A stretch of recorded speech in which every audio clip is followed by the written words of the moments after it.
आपका यूनिक प्रज्ञान यूट्यूब परिवार में मैं प्रज्ञान सर हार्दिक स्वागत करता हूं, वंदन करता हूं, अभिनंदन करता हूं। प्यारे साथियों, सुबह के 5 बज चुके हैं। जिस प्रश्नोत्तरी 50 का आप बेसब्री से करते हैं इंतजार, वह प्रश्नोत्तरी 50 लेकर के आपके बीच उपस्थित हूं। जैसा कि आप जानते हैं, प्रश्नोत्तरी 50 का मुख्य उद्देश्य आपके अध्ययन का आपको रिविजन कराना, और इस प्रश्नोत्तरी 50 से जुड़ने के लिए फटाफट सेशन को लाइक और शेयर कर दीजिए। चैनल पर पहली बार होंगे तो चैनल को सब्सक्राइब कर लीजिएगा। आपके लाइक शेयर सब्सक्रिप्शन से हमको मिलता है पुनर्वलन ऐसी ही पाठचर्या प्रतिदिन लाने के लिए। और अगर आप चाहते हैं कि आपके लिए प्रतिदिन ऐसी ही पाठचर्या आती रहे तो वीडियो को ज्यादा से ज्यादा लाइक और शेयर करिए। तो बिना समय गंवाए प्रारंभ करते हैं पाठचर्या को और देखते हैं आज की पाठचर्या का पहला प्रश्न। लेकिन उससे पूर्व देखेंगे प्यारा सा मॉर्निंग कोट्स कि नियत साफ हो, इरादा मजबूत हो तो मंजिल आपको ढूंढ लेगी। बस पाने की आपको लगन होनी चाहिए साथियों। और जीवन में अगर सफल होना चाहते हैं तो आप सकारात्मक ऊर्जा के साथ सकारात्मक दिशा में अपने लक्ष्य के प्रति समर्पित रहिए, निश्चित सफलता आपको मिलेगी। इसी मॉर्निंग कोट्स के साथ प्रारंभ करते हैं शायद प्रश्नोत्तरी 50 को और देखते हैं आज का पहला प्रश्न। कुरुवन दहन किस नाटक का हिंदी रूपांतरण है? इसका आपको जवाब बताना है। जवाब में आपने वेणी संहार को चुना तो बिल्कुल सही जवाब बद्रीनाथ भट्ट द्वारा यह अनुवादित रचना 1912 ईस्वी की। प्रश्न संख्या 2, भगवती चरण वर्मा का पहला उपन्यास कौन सा है? इसका आपको जवाब बताना है। भगवती चरण वर्मा जी का पहला उपन्यास आपने चयनित कर लिया अगर चित्रलेखा को तो बिल्कुल सही जवाब 1934 ईस्वी इसका प्रकाशन वर्ष है। अगला प्रश्न है कि मास्टर मनबोध की डायरी के रचयिता कौन है?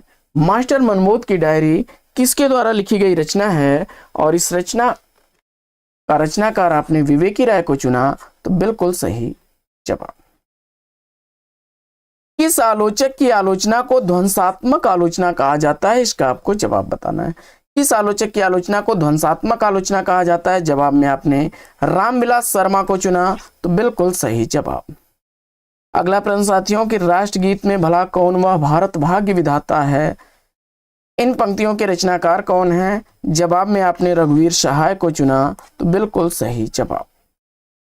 अगला प्रश्न संख्या 6, देखिए कठिन गद्य का प्रेत किस कवि को कहा जाता है? यहां ध्यान दीजिएगा, कठिन काव्य का प्रेत आपसे नहीं पूछा जा रहा है। कठिन गद्य का प्रेत किसे कहा जाता है? जवाब में आपने अज्ञेय को चुन लिया तो बिल्कुल सही जवाब। कठिन काव्य का प्रेत किसे कहा जाता है? किसको कहा जाता है? केशवदास को। अगला प्रश्न आचार्य शुक्ल जी ने कहा है परदेशी या अनुरागी उपनाम से कविताएं कौन लिखते थे? इसका आपको जवाब बताना है। काफी चर्चित रचनाकार हैं, गजलों का राजकुमार भी कहा जाता है इन्हें, दुष्यंत कुमार। अगला प्रश्न है कि कृपाराम द्वारा लिखी गई नायिका भेद की सबसे पुरानी पुस्तक कौन सी है? इसका आपको जवाब बताना है। जवाब में तरंगिणी को चुन करके आपने बिल्कुल सही जवाब दिया है। अगला प्रश्न संख्या 9, गीत नाट्य को भाव नाट्य की संज्ञा किसने दी है?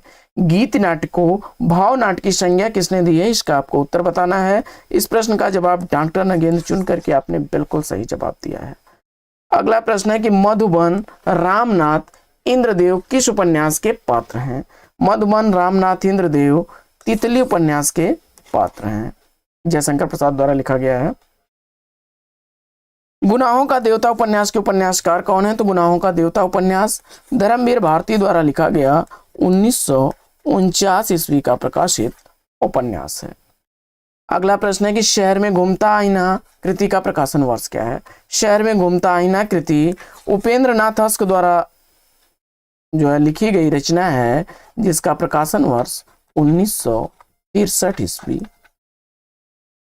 अगला प्रश्न है कि कामायनी को छायावाद का उपनिषद किसने कहा है?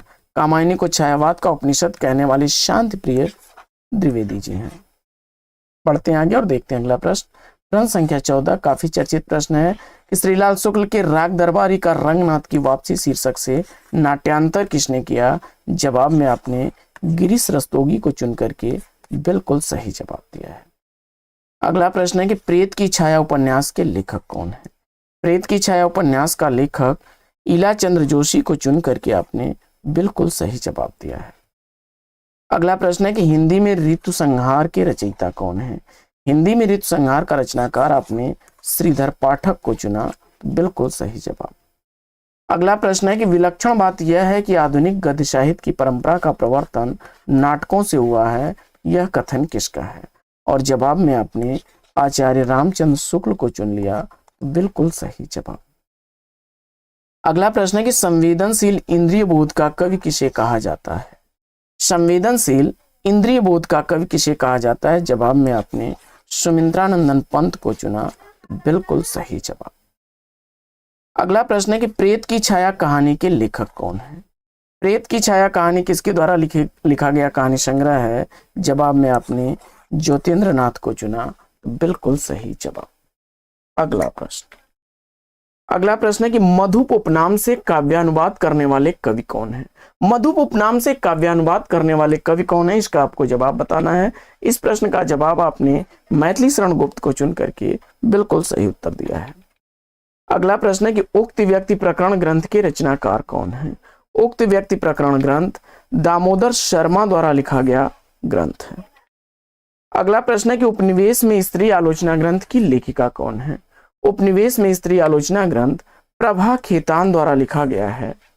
अगला प्रश्न है कि 10 तस्वीरें किस विधा की रचना है? 10 तस्वीरें रेखा चित्र विधा की रचना है, जगदीश चंद्र माथुर द्वारा लिखा गया है और 1963 ईस्वी का प्रकाशन वर्ष है। अगला प्रश्न, उत्तर रामायण महाकाव्य के रचनाकार कौन है? तो उत्तर रामायण महाकाव्य राम कुमार वर्मा द्वारा लिखा गया महाकाव्य है। अगला प्रश्न है कि कबीर बीजक पर लिखी गई त्रिज्या टीका के रचनाकार कौन है? कबीर बीजक पर लिखी गई त्रिज्या टीका का रचनाकार आपने पूरन दास को चुना, बिल्कुल सही जवाब। अगला प्रश्न है कि अमृतलाल नागर द्वारा लिखित यशपाल बड़ा ठोस आदमी है किस विधा की रचना है? अमृतलाल नागर द्वारा लिखा गया यशपाल बड़ा ठोस आदमी है, यह किस विधा की रचना है? जवाब में संस्मरण चुन करके बिल्कुल सही उत्तर दिया है। अगला प्रश्न है कि निर्वैयक्तिकता तथा वस्तुनिष्ठ समीकरण सिद्धांत का प्रतिपादन किसने किया? निर्वैयक्तिकता तथा वस्तुनिष्ठ समीकरण सिद्धांत का प्रतिपादन टी.एस. इलियट ने किया। अगला प्रश्न है कि शालिभद्र सूरि को हिंदी का पहला या प्रथम कवि किसने स्वीकार किया है? जवाब हो जाएगा गणपत चंद्र गुप्त ने। अगला प्रश्न है कि प्रतिबद्ध कविता के जनक कौन है? प्रतिबद्ध कविता का जनक परमानंद श्रीवास्तव को चुन करके आपने बिल्कुल सही जवाब दिया। अगला प्रश्न है कि निसहाय हिंदू के लेखक कौन है? निसहाय हिंदू का लेखक आपने राधा कृष्णदास को चुना, बिल्कुल सही जवाब। 1890 ईस्वी का प्रकाशन वर्ष है। अगला प्रश्न है कि अलका जयशंकर प्रसाद के किस नाटक की पात्र है? अलका जयशंकर प्रसाद द्वारा लिखे गए चंद्रगुप्त नाटक की पात्र है। अगला प्रश्न है कि मतवाला पत्रिका के अस्थाई स्तंभ चाबुक में निराला जी ने अपनी रचना किस नाम से लिखा करते थे? मतवाला पत्रिका के अस्थाई स्तंभ चाबुक में निराला जी गरगज सिंह वर्मा नाम से रचनाएं लिखते थे। प्रद्युमन विजय रुक्मिणी परिणय नाटकों के नाटककार कौन है? प्रद्युमन विजय रुक्मिणी परिणय दोनों ही नाटक अयोध्या सिंह उपाध्याय हरिऔध द्वारा लिखे गए नाटक हैं। अगला प्रश्न है कि ज्योतिपुंज हिमालय यात्रा वृतांत के रचनाकार कौन है? तो ज्योतिपुंज हिमालय यात्रा साहित्य विष्णु प्रभाकर द्वारा लिखा गया 1982 ईस्वी का प्रकाशित यात्रा वृतांत है। अगला प्रश्न है कि प्रिय प्रवास पारिजात वैदेही वनवास में सर्गों की संख्या कितनी है? तो प्रिय प्रवास में 17 सर्ग हैं, पारिजात में 15, वैदेही वनवास में 18 सर्ग हैं। प्रिय प्रवास का प्रकाशन वर्ष 1914 ईस्वी है, वहीं पारिजात का प्रकाशन वर्ष 1937 ईस्वी, जबकि वैदेही वनवास 1941 ईस्वी का प्रकाशित काव्य है। और ये सभी महाकाव्य अयोध्या सिंह उपाध्याय हरिऔध द्वारा लिखे गए हैं। अगला प्रश्न है कि हिंदी साहित्य की पहली आत्मकथा लेखिका कौन है? हिंदी साहित्य की पहली आत्मकथा लेखिका जानकी देवी बजाज है। प्रश्न संख्या 37 है कि गणपत चंद्र गुप्त ने हिंदी नवगीत का प्रवर्तक किसे माना है? गणपत चंद्रगुप्त जी के अनुसार हिंदी नवगीत के प्रवर्तक राजेंद्र प्रसाद सिंह हैं। गीतांजलि रचना से वे हिंदी नवगीत का प्रवर्तन मानते हैं और 1958 ईस्वी का प्रवर्तन काल। अगला प्रश्न है कि मन मेरा सुई तन मेरा धागा, यह काव्य पंक्तियां किस कवि की हैं? और इस प्रश्न का जवाब नामदेव चुन करके आपने बिल्कुल सही उत्तर दिया है। अगला प्रश्न है कि कैप्सूलवाद के प्रवर्तक कौन है? कैप्सूलवाद का प्रवर्तक आपने ओमकार नाथ त्रिपाठी को चुना, बिल्कुल सही जवाब। अगला प्रश्न है कि लालित्य लहरी मयंक महिमा के रचनाकार कौन है? लालित्य लहरी मयंक महिमा बद्रीनारायण चौधरी प्रेमघन की रचना है। अगला प्रश्न है कि बसेरे से दूर कृति का प्रकाशन वर्ष क्या है? तो बसेरे से दूर रचना हरिवंश राय बच्चन की रचना है। 1977 ईस्वी रचना का प्रकाशन वर्ष है। अगला प्रश्न है कि जीवन यात्रा का कोलाज के लेखक कौन है? जीवन यात्रा का कोलाज डॉक्टर जगदीश जोशी की रचना है। अगला प्रश्न है कि दलित विमर्श की भूमिका और धम्म विजय के लेखक कौन है? दलित विमर्श की भूमिका और धम्म विजय कमल भारती की रचना है। अगला प्रश्न है कि महत्वाकांक्षा का मोती निष्ठुरता की सीपी में रहता है, चंद्रगुप्त नाटक में यह कथन किस पात्र का है? तो जवाब हो जाएगा चाणक्य का चंद्रगुप्त से कहा गया यह कथन है। अगला प्रश्न, खंडहर की आत्माएं, धूप रेखा, इन कृतियों के लेखक कौन है? खंडहर की आत्माएं और धूप रेखा दोनों ही कृतियां इलाचंद्र जोशी की रचना है। अगला प्रश्न है कि जयशंकर प्रसाद का प्रथम नाटक कब प्रकाशित हुआ? जयशंकर प्रसाद का प्रथम नाटक सज्जन 1910 ईस्वी में प्रकाशित हुआ था। अगला प्रश्न है कि धरती की सतह पर गजल संग्रह के रचनाकार कौन है? धरती की सतह पर गजल संग्रह अदम गोंडवी साहब की रचना है। अगला प्रश्न, नई कविता परंपरा का तिरस्कार है और नई कहानी परंपरा का विस्तार, यह कथन किसका है? तो जवाब हो जाएगा राजेंद्र यादव का। अगला प्रश्न है कि विनोद कुमार शुक्ल को सन 1999 ईस्वी में साहित्य अकादमी पुरस्कार किस कृति के लिए दिया गया था? 1999 ईस्वी का साहित्य अकादमी पुरस्कार विनोद कुमार शुक्ल को उनके उपन्यास दीवार में एक खिड़की रहती थी के लिए दिया गया। अगला प्रश्न है कि अछूत की शिकायत काव्य संग्रह के रचनाकार कौन है? अछूत की शिकायत काव्य संग्रह हीरा डोम द्वारा लिखा गया है।